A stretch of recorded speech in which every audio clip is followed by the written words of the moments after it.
अयोध्या में कल राम मंदिर ट्रस्ट की अहम बैठक। मणिराम दास छावनी में दोपहर 3 बजे बैठक होगी। चंपत राय, अनिल मिश्रा के इस्तीफे पर चर्चा संभव है। विपक्ष पर सीएम योगी का बड़ा हमला। विपक्ष भारत की आस्था पर कर रहा प्रहार। जाति के नाम पर बांटते थे सपा और कांग्रेस। बीजेपी अध्यक्ष नितिन नवीन का विपक्ष पर प्रहार। कहा पहले महिलाएं सुरक्षित नहीं थी, अब यूपी से गुंडा राज खत्म हुआ, महिलाओं को कोई भय नहीं। राम मंदिर चंदा गबन पर कोषाध्यक्ष गोविंद देव गिरी ने चिट्ठी लिखी। राम भक्तों के नाम चिट्ठी लिखी। इस स्टोरी से मैं आहत, दुखी और लज्जित हूं। अपराध का अंधकार दूर होगा। दिल्ली में बारिश को लेकर बड़ी चेतावनी। मौसम विभाग ने जारी किया red alert. 15 flights route divert हुई। प्रशासन ने सतर्क रहने की चेतावनी दी।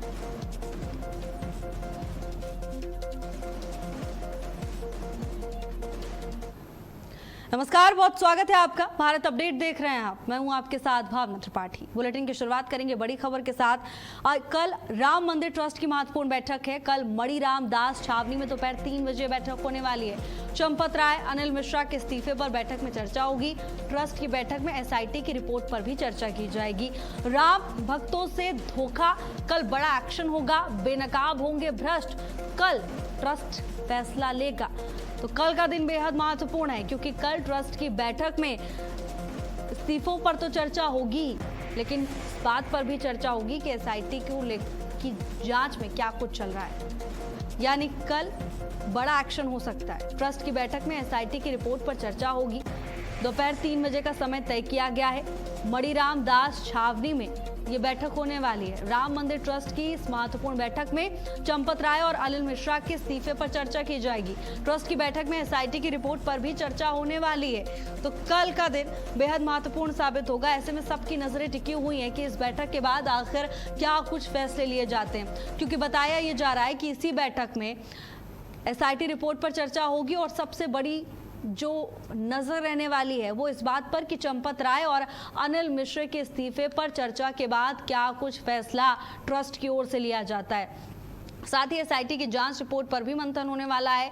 कल बड़ा एक्शन हो सकता है, क्योंकि जिस तरह से राम भक्तों की आस्था के साथ खिलवाड़ किया गया, ऐसे में हर कोई इसे इंतजार में बैठा है कि कब जांच में सब कुछ साफ होगा, कब ये पता चलेगा कि राम मंदिर की गरिमा के साथ आखिर खिलवाड़ किसने किया।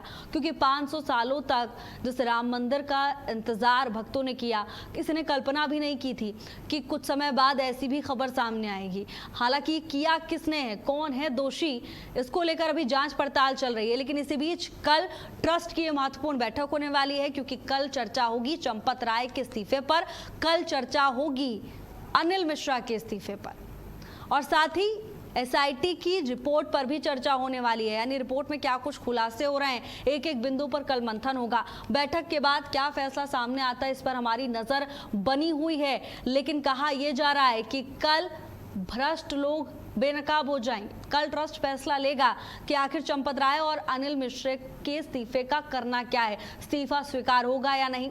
बैठक में किन मुद्दों पर चर्चा होती है, ये भी देखने वाली बात होगी।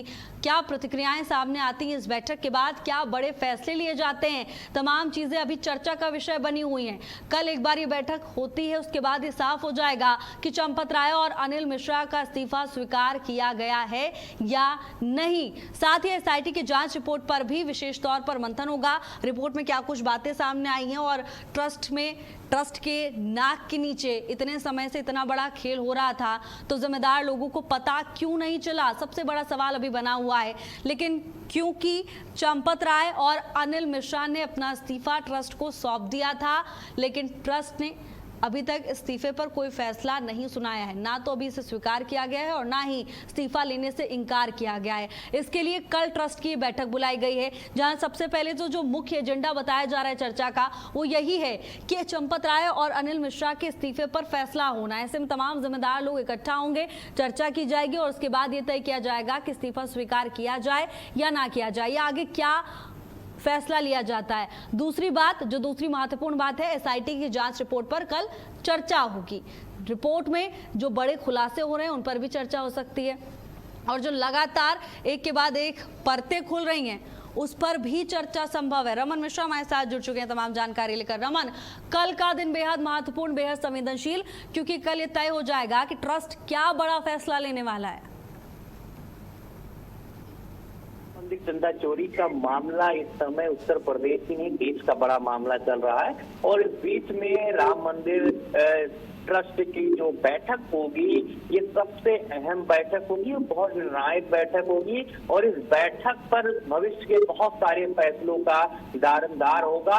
कि कल बैठक में जो चर्चा होगी, आपको बता दें कि जिस तरीके से पहले 11 जुलाई को बैठक तय की गई थी, लेकिन बाद में क्योंकि SIT लगातार दिन प्रतिदिन नए खुलासे करती रही, और ऐसे में क्योंकि 15 जुलाई लास्ट टाइम रखा गया, इससे पहले ही ट्रस्ट ने बैठक बुलाई, क्योंकि जो ट्रस्ट के महासचिव थे चंपत राय और पदाधिकारी अनिल मिश्रा दोनों इस्तीफा दे चुके हैं, और अब इस्तीफे पर चर्चा होनी है। जबकि कोषाध्यक्ष गोविंद देवगिरी ने प्रेस नोट जारी करके कहा था कि उनका इस्तीफा भी हुआ है, और इस्तीफे पे चर्चा बैठक में होगी कि इस्तीफा लेना है कि नहीं लेना। अब बैठक में कल तय होगा कि इस्तीफा दोनों का स्वीकार करना है कि स्वीकार नहीं करना है। और आपको बता दें कि इस्तीफा अगर स्वीकार करना है तो उसकी जगह किसे भरा जाएगा, किसको जिम्मेदारी दी जाएगी, क्योंकि पहले से नाम कई ब्यूरोक्रेट का भी नाम चल रहा है कि उनके अब जिम्मेदारी दी जाएगी, जिस जिम्मेदारी पर चंपत राय थे, लेकिन उसकी हालांकि किसी भी प्रकार की पुष्टि नहीं है। जो भी होगा वो ट्रस्ट की कमेटी तय करेगी। वहीं पर एक समाज और कुछ राजनीतिक लोग और कुछ साधु संत ऐसे भी हैं जिनका कहना है कि पूरी की पूरी कमेटी ही भंग होनी चाहिए, कि पूरी कमेटी पर ही दाग है, क्योंकि जो चोरी हुई है उससे आस्था पे खिलवाड़ हुआ है, और आस्था के खिलवाड़ की जिम्मेदारी जो है वो पूरे के पूरे ट्रस्ट पर है। ऐसे में कल की बैठक में देखना है कि क्या होगा, क्या चंपत राय ट्रस्ट में इन रहेंगे या आउट हो जाएंगे, ये कल की बैठक में तय होगा। और इसी फैसले पर लगातार हमारी नजर बने हुई है। धन्यवाद आपका तमाम जानकारी के लिए। और वहीं 7 जुलाई को मुख्यमंत्री योगी आदित्यनाथ प्रतापगढ़ जाएंगे। करोड़ों की विकास परियोजनाओं का शिलान्यास मुख्यमंत्री की ओर से किया जाएगा। लगभग 380 करोड़ की परियोजनाओं की बड़ी सौगात मिलने वाली है। कार्यक्रम की तैयारियों में प्रशासन जुटा हुआ है। डीएम अभिषेक पांडे और एसपी दीपक भूकर ने व्यवस्थाओं का जायजा लिया है। खास तौर पर सुरक्षा व्यवस्था को लेकर अधिकारियों से जानकारी हासिल की है। 7 जुलाई को GIC मैदान में सीएम योगी आदित्यनाथ जनसभा को संबोधित करेंगे। तो देखिए, जिला प्रशासन पूरी तरह से अलर्ट मोड है कार्यक्रम को लेकर। कार्यक्रम की तैयारियों में जुटा हुआ है। खुद आला अधिकारी मौके पर पहुंचकर व्यवस्थाओं का जायजा लेते हुए दिखाई दिए। 7 जुलाई को प्रतापगढ़ जाएंगे सीएम योगी आदित्यनाथ। करोड़ों की परियोजनाओं का शिलान्यास मुख्यमंत्री की ओर से किया जाएगा। बड़ी सौगात देंगे। GIC मैदान में सीएम योगी जनसभा को संबोधित करने वाले, और इसी को देखते हुए तमाम तैयारियां पूरी की जा चुकी हैं। तैयारियों को अंतिम रूप दिया जा रहा है। लगातार सुरक्षा व्यवस्था को लेकर आला अधिकारी खुद नजर बनाए हुए हैं। अब मुख्यमंत्री का आगमन होना है, ऐसे में ऐसा ना हो कि किसी तरह की कोई अप्रिय घटना घट जाए। सुरक्षा में चूक प्रशासन बिल्कुल भी बर्दाश्त नहीं कर सकता। यही कारण है कि खुद डीएम मौके पर पहुंचे और यहां पर तमाम व्यवस्थाओं का जायजा लिया। स्थानीय प्रतिनिधि भी मौके पर पहुंचे। सभी जनपदों में लगभग जा रहे हैं, जिसमें 7 तारीख को प्रतापगढ़ भी उनका दौरा लगा हुआ है, और इस दौरे में वह एक जनसभा को राजकीय इंटर कॉलेज के मैदान में संबोधित करने वाले हैं, जिसकी तैयारी यहाँ बड़े ही जोर शोर से चल रही है। और इसमें जो सब जनपद की तमाम सारी योजनाएं हैं उसका लोकार्पण और शिलान्यास होने का काम भी करने वाले हैं। साथ ही साथ जो विभिन्न योजनाओं के लाभार्थी हैं कुछ चिन्हित, उनको चेक देने का काम, उनके जो संबंधित लाभ है उसको देने का काम भी मंच से माननीय मुख्यमंत्री जी करने वाले हैं। तो देखिए, कार्यक्रम की तैयारियों में जिला प्रशासन पूरी तरह से जुटा हुआ है। 7 जुलाई को मुख्यमंत्री योगी आदित्यनाथ के प्रतापगढ़ दौरे को देखते हुए प्रशासन पूरी तरह से अलर्ट मोड पर है। सुरक्षा व्यवस्था के चाक चौबंद इंतजाम किए जा रहे हैं। खुद डीएम मौके पर पहुंचे और व्यवस्थाओं का जायजा लिया। तमाम अधिकारियों और कर्मचारियों को ये निर्देश दिए हैं कि सीएम के आगमन को लेकर तैयारियां पूरी कर ली जाएं। साथ ही जब मुख्यमंत्री यहां पहुंचेंगे तो बड़ी सौगात देंगे। कई बड़ी विकास परियोजनाओं का लोकार्पण और शिलान्यास मुख्यमंत्री योगी आदित्यनाथ की ओर से किया जाएगा। भव्य जनसभा का भी आयोजन किया जाएगा, जहां सीएम योगी आदित्यनाथ जनसभा को संबोधित करेंगे। और वहीं देश भर में मानसून पूरी तरह से सक्रिय हो गया है। मौसम विभाग ने 24 राज्यों में बारिश का अलर्ट जारी कर दिया है। मुंबई, पश्चिम बंगाल, दिल्ली, राजस्थान और उत्तर प्रदेश में हल्की से मध्यम बारिश का दौर जारी है, लेकिन मुंबई में बारिश कहर बनकर बरसी, जिससे जनजीवन प्रभावित हो गया। मुंबई के निचले इलाकों में पानी भर गया है। सड़क पर जगह जगह जल भराव होने के चलते आवागमन भी सुस्त है। वहीं पैदल जा रहे लोगों को सबसे ज्यादा परेशानी हो रही है। बात करें उत्तर प्रदेश की तो लखनऊ, बनारस में भी मानसून सक्रिय है। अगले 48 घंटों में तेज हवा और बिजली चमकने का अलर्ट जारी किया गया है। बारिश से गुरुग्राम में एक बार फिर ड्रेनेज व्यवस्था की पोल खुल गई है। अब से थोड़ी देर की बारिश हुई, लेकिन कई इलाकों में जलभराव की स्थिति बन गई। पानी भर जाने से यातायात पर असर पड़ा है। राहगीरों के साथ वाहन चालकों को भी मुश्किलों का सामना करना पड़ा। और ये तमाम तस्वीरें आप खुद देखिए। गुरुग्राम, मुंबई और लखनऊ से तमाम तस्वीरें सामने आ रही हैं, जहां मौसम तो सुहाना हुआ, लेकिन लोगों की मुश्किलें भी बढ़ गई। अब खबर झांसी से है, जहां पुलिस और बदमाशों के बीच मुठभेड़ हुई। पुलिस ने 2 अंतर्राज्यीय चोर गिरफ्तार किए हैं। साथ ही तमंचे और चोरी का सामान भी मौके से बरामद हुआ है। पुलिस के मुताबिक बदमाशों ने घिरने पर पुलिस टीम पर फायरिंग कर दी, जिसके जवाब में पुलिस ने घेराबंदी कर दोनों को धर दबोचा। गिरफ्तार दोनों आरोपी मध्य प्रदेश के शिवपुरी जिले के रहने वाले हैं और झांसी में चोरी की वारदातों को अंजाम देते थे। पुलिस ने आरोपियों के खिलाफ विभिन्न धाराओं में मुकदमा दर्ज कर लिया है और न्यायालय में पेश किया है। उत्तर प्रदेश के अंदर सफल अनावरण करते हुए पुलिस मुठभेड़ के दौरान 2 अभियुक्तों को गिरफ्तार किया गया है, जिनके नाम विजेंद्र रावत, वीरेंद्र उर्फ फिरन सिंह, जो शिवपुरी मध्य प्रदेश के रहने वाले हैं। इनके कब्जे से 2 देसी अवैध तमंचा 315 बोर, 1 खोखा कारतूस 315 बोर, 1 जिंदा कारतूस 315 बोर, 100% सामान चोरी की हुआ माल बरामद किया गया है और इन दोनों अभियुक्तों को माननीय न्यायालय में पेश किया गया। आवश्यक कार्रवाई प्रचलित है। और वहीं अब खबर उत्तर प्रदेश के मेरठ से सामने आ रही है, जहां थाना लिसाड़ी गेट पुलिस और स्वाट टीम प्रथम नगर ने संयुक्त एक्शन लेते हुए अवैध हथियार बनाने की फैक्ट्री का भंडाफोड़ किया है। घर में ही अवैध असला फैक्ट्री चलाई जा रही थी।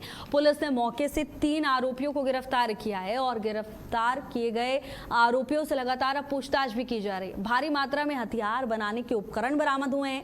जानकारी है कि सभी आरोपी असला तैयार कर सोशल मीडिया के जरिए इन्हें बेच देते थे। इस गैंग के सदस्य अभी भी फरार है। फिलहाल पुलिस गिरफ्तार आरोपियों से लगातार पूछताछ कर रही है। ये पता लगाने का प्रयास किया जा रहा है कि अवैध हथियारों की सप्लाई आखिर किन किन क्षेत्रों में की जा रही थी और इस गिरोह से कौन कौन लोग जुड़े हुए हैं। तो अवैध असला फैक्ट्री का भंडाफोड़ किया है प्रशासन ने। घर में ही अवैध असला बनाए जा रहे थे, लेकिन जैसे ही प्रशासन को मामले की जानकारी मिली, तुरंत टीम मौके पर पहुंची है और आरोपियों को धर दबोचा है।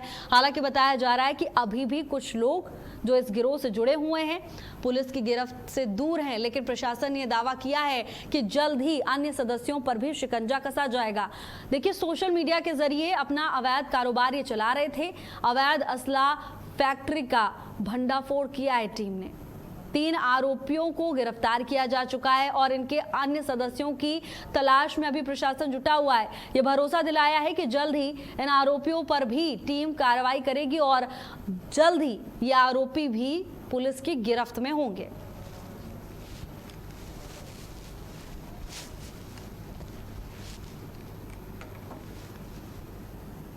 अधीक्षक महोदय जनपद मेरठ सर के दिशा निर्देशन में अपराध एवं अपराधियों की रोकथाम के लिए एक अभियान चलाया जा रहा है। इसी के तहत हमारी लिसाड़ी गेट थाना की टीम साथ में हमारी स्वाट और सुरंग की टीम के द्वारा एक बेहतरीन कार्य करते हुए एक अवैध तरीके से संचालित फैक्ट्री का भंडाफोड़ हुआ है। इसमें कुल 3 अभियुक्त जो है इनकी गिरफ्तारी की गई है।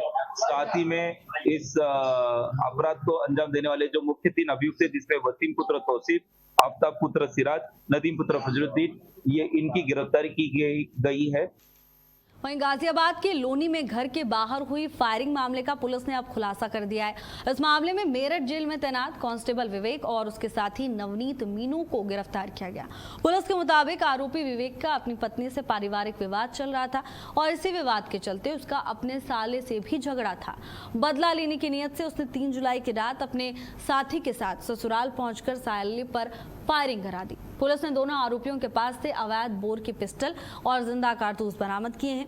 जांच में सामने आया है कि सह आरोपी पहले हत्या के मामले में जेल जा चुका है और वहीं से उसके अपराधियों से संबंध बने थे। फिलहाल पुलिस दोनों से पूछताछ कर रही है, आगे की कार्रवाई जारी है। तो देखिए, उत्तर प्रदेश के गाजियाबाद का ये पूरा मामला बताया जा रहा है, जहां मेरठ जेल कांस्टेबल गिरफ्तार किया जा चुका है। लोनी फायरिंग कांड में आरोपी है। पारिवारिक विवाद फायरिंग की बड़ी वजह बना।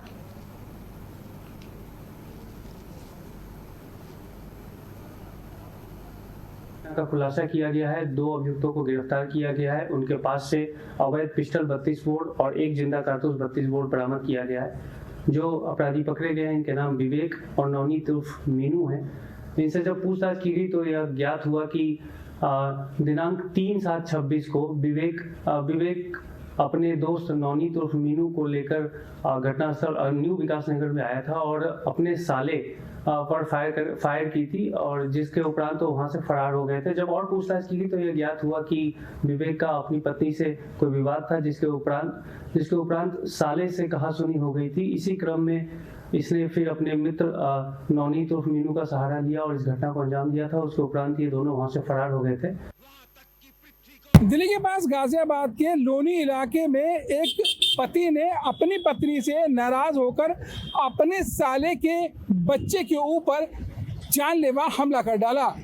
पुलिस ने हालांकि इस आरोपी को गिरफ्तार किया है, साथ में इसके दोस्त को भी गिरफ्तार किया है, जिसने मेरठ इलाके से अवैध पिस्टल खरीदवाई और उसके बाद लोनी इलाके में पहुंचकर अपने ससुराल में अपने साले के बेटे के ऊपर जानलेवा हमला कर दिया। पुलिस ने लिखित शिकायत ली और उसके बाद आरोपी को ढूंढने के लिए कड़ी मशक्कत की। पुलिस ने आरोपी को फिलहाल गिरफ्तार किया है, जिसके पास से 32 बोर की पिस्टल और कारतूस बरामद किया गया है। आरोपी ने अपना गुनाह भी कबूल किया है। आरोपी ने बताया कि पत्नी से हो रहे विवाद में साला रोड़ा बन रहा था और यही वजह है कि उसने साले के बेटे के ऊपर जानलेवा हमला कर डाला। जितेंद्र भाटी, भारत अपडेट, गाजियाबाद। वहीं अमरोहा में 23 साल के युवक का शव पेड़ से लटका हुआ बरामद हुआ। युवक लुधियाना में एक निजी कंपनी में काम करता था। पंजाब से वो सीधे अपने घर नहीं पहुंचा। शव मिलने के बाद पुलिस को मामले की जानकारी दी गई। मौके पर पहुंची पुलिस ने शव को पोस्टमार्टम के लिए भेज दिया है और अब इस पूरे मामले को लेकर आगे की कार्रवाई की जा रही है। पूरा मामला अमरोहा का बताया जा रहा है, जहां पेड़ से लटका हुआ युवक का शव बरामद होने के बाद पूरे क्षेत्र में सनसनी मच गई। मामले की जांच में पुलिस जुटी हुई है और आगे इस पूरे मामले को लेकर कार्रवाई की जा रही है। बहरहाल पुलिस ने शव को पोस्टमार्टम के लिए भेज दिया है। जानकारी है कि ये युवक लुधियाना में काम करता था, लेकिन काम के लिए निकला पर घर वापस नहीं आया।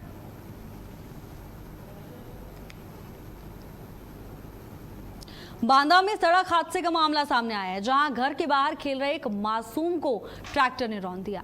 मौके पर मासूम की दर्दनाक मौत हो गई। गुस्साए परिजनों ने कानपुर नेशनल हाईवे पर चक्का जाम कर दिया। मौके पर पहुंची पुलिस ने परिजनों को समझाकर जाम खुलवाया। पुलिस ने शव को कब्जे में लेकर पोस्टमार्टम के लिए भेज दिया है। कार्रवाई का आश्वासन दिया गया। दर्दनाक हादसे में मासूम की मौत हो गई, जिसके बाद पूरे क्षेत्र में हड़कंप मच गया। परिजनों का रो रो कर बुरा हाल है।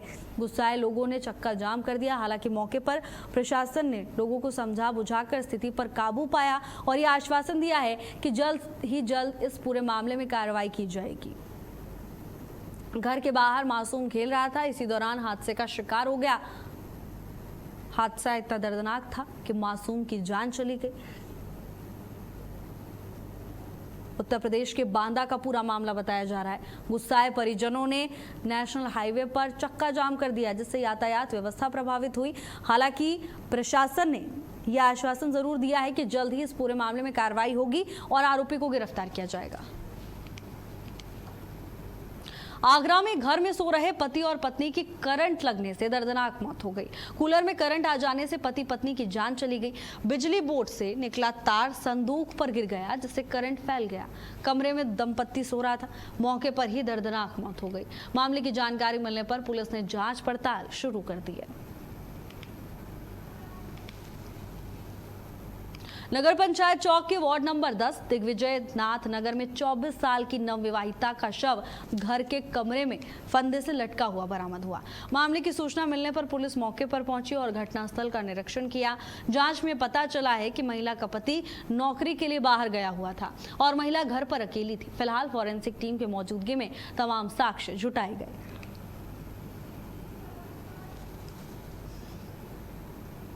दिल्ली के पास गाजियाबाद के कोतवाली थाना क्षेत्र में भ्रूण परीक्षण करने वाले 4 आरोपियों को पुलिस ने गिरफ्तार कर लिया है। मुखबिर की सूचना के आधार पर पुलिस ने कार्रवाई का दावा किया। पुलिस का कहना है कि ये पता चला कि कुछ लोग गाजियाबाद जिले में भ्रूण परीक्षण के लिए सक्रिय हैं। मामले की जानकारी मिलते ही प्रशासन अलर्ट मोड पर आ गया। कार्रवाई करते हुए 4 आरोपियों को गिरफ्तार कर लिया गया। उच्च अधिकारियों का कहना है कि इनके बाकी साथियों को भी जल्द गिरफ्तार कर सलाखों के पीछे भेजा जाएगा। उत्तर प्रदेश के गाजियाबाद का ये पूरा मामला बताया जा रहा है, जहां प्रशासन को बड़ी सफलता मिली है। भ्रूण परीक्षण करने वाले 4 आरोपियों पर शिकंजा कसा है। पुलिस का कहना है कि मुखबिर की सूचना के आधार पर ये कार्रवाई की गई। दावा किया जा रहा है कि अभी और भी सदस्य इस गिरोह से जुड़े हुए हैं, लेकिन प्रशासन ने दावा किया है कि जल्द ही तमाम आरोपी गिरफ्त में होंगे।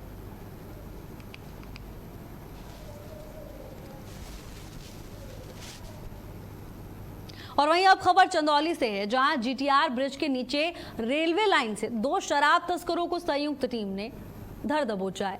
बताया जा रहा है कि तस्कर ट्रेन से शराब की खेप को बिहार ले जाने की फिराक में थे। दोनों आरोपियों के पास से 54,000 रुपए की शराब बरामद हुई है। बता दें कि शराब तस्करी के मामले में 2 साल पहले 2 आरपीएफ के जवानों की हत्या हुई थी। सूत्रों का कहना है कि डीडीयू की जीआरपी के कुछ सिपाहियों की मिली भगत से ट्रेनों से शराब की तस्करी की जाती थी। हालांकि अब इस पूरे मामले में आगे की कार्रवाई की जा रही है। उत्तर प्रदेश के चंदौली का ये पूरा मामला बताया जा रहा है। कानपुर में एसीपी बेल्हौर एमके सिंह ने वाहन चोर गिरोह का बड़ा खुलासा किया है। प्रेस कॉन्फ्रेंस में एसीपी बेल्हौर एमके सिंह ने बताया कि अरौल पुलिस ने 3 शातिर वाहन चोरों को गिरफ्तार किया है।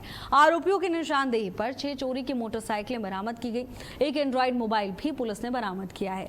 आगरा लखनऊ एक्सप्रेस के वास से गिरफ्तारी हुई है। इसके साथ ही गिरोह से जुड़े अन्य सदस्यों की तलाश में भी पुलिस जुटी हुई है। उत्तर प्रदेश के कानपुर का पूरा मामला बताया जा रहा है, जहां प्रशासन के हाथ बड़ी कामयाबी लगी है। 3 शातिर वाहन चोरों पर टीम ने शिकंजा कसा है। गिरोह से जुड़े अन्य सदस्यों की तलाश में प्रशासन जुटा हुआ है और पूरे मामले को लेकर आगे की कार्रवाई की जा रही है।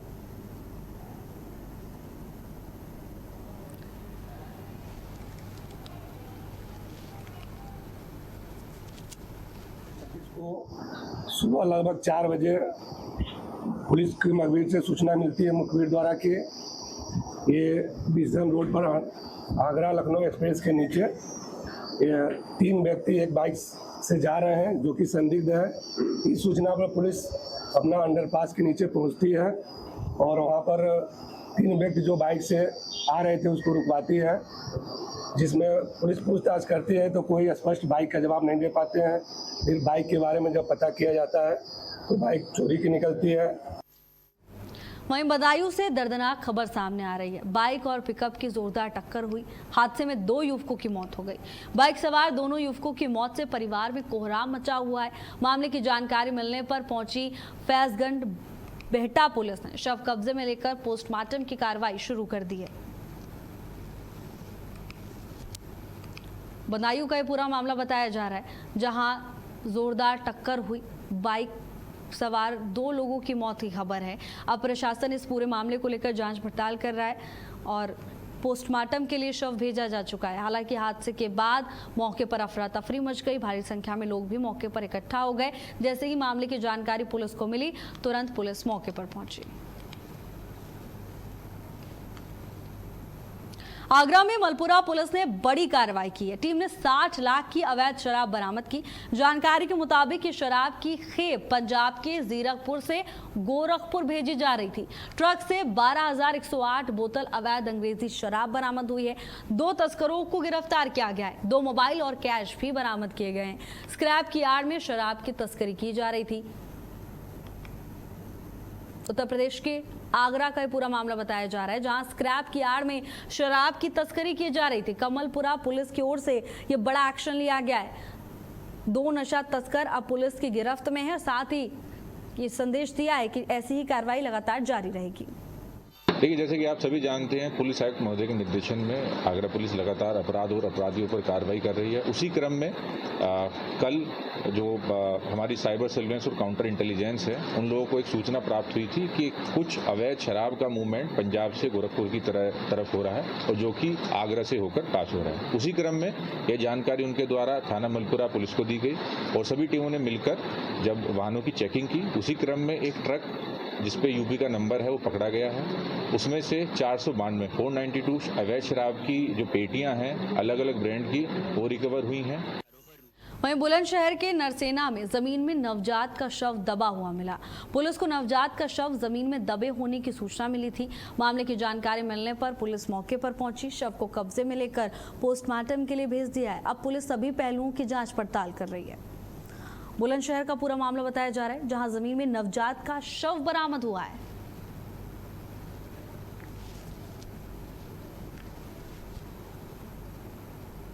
और फिलहाल के लिए मेरे साथ बस इतना ही। देश और दुनिया की तमाम बड़ी खबरों के लिए देखते रहिए भारत अपडेट। नमस्कार।